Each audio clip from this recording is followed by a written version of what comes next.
Welcome back for another book talk video. For today's Throwback Thursday, I'm going to make it a Tag Thursday, and I promise you I am not becoming a channel that just does tag videos. I'm just trying to get caught up. It's called the Moody Book Tag. I was tagged by Alan. Alan's always having fun. He started jamming with his guitar over there.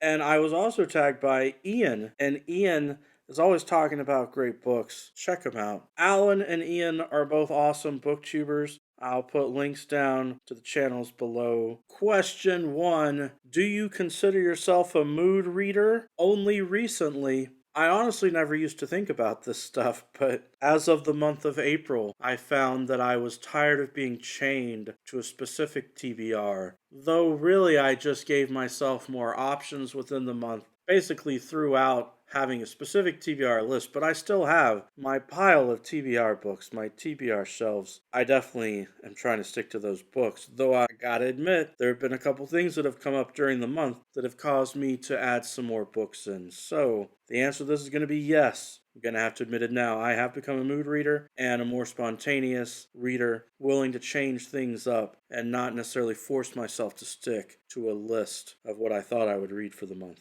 Number 2 is asking about that. Do you set TBR lists and do you stick to them? I used to. I would set the list every month, though I technically didn't stick to it in the sense that I added books onto it. I would read what was on the list and then add books onto it, except for the Dublin Murder Squad books, which, for whatever reason, I couldn't bring myself to read, but someday I hope to. Number 3, do books affect you emotionally? Does the mood of a book rub off on you? I'm gonna say possibly. Yes, sometimes books do affect me emotionally, but sometimes they don't. Just like with movies or TV shows, YouTube videos, or video games, it's going to very much depend on the quality, on how intense that it is, and also I suppose on my emotions that day, as to whether or not they can really have some sort of great impact on me. Number 4, when you're feeling sad, what do you read or do you not read when you are sad? Man,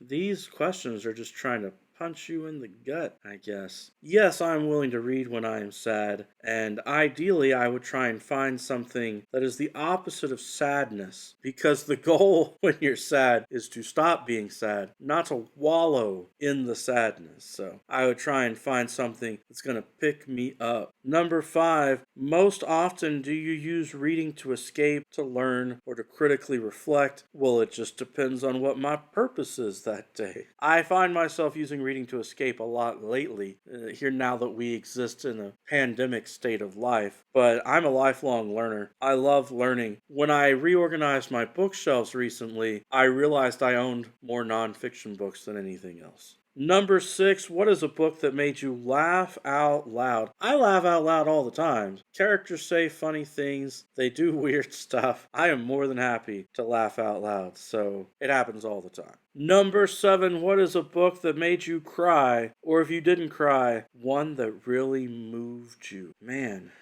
I want to say definitely at some point in the Red Rising series, I probably teared up. But it's been a while. I can't remember what it was that probably did that. Number 8, what is a book that you didn't even know how you felt about? That's a funny way to think about it. A book that you finish and you're not sure what you felt about. I guess maybe that could happen with a horror book. Number 9, are you more likely to read on a sunny day or a cloudy day? Alright, let me just put it this way. If I stay inside and the blinds are closed and I don't check the weather app on my phone, I don't know whether it's sunny or cloudy. I just know that it's a day and I'm reading. Number 10, do you usually set the mood when you read with music and lights and smells? No, I don't feel a need to set the mood. I do like to get comfortable. I like to find a comfortable chair to sit in or to sit on the couch or something like that. Number 11, can you leap from book to book or do you need buffer time between them? Not only can I leap from book to book, but like many people on Booktube, I can read more than one book at a time. I can have one book going as an audiobook, listen to for part of the day, another book that I've got as a physical book or on my Kindle as an ebook,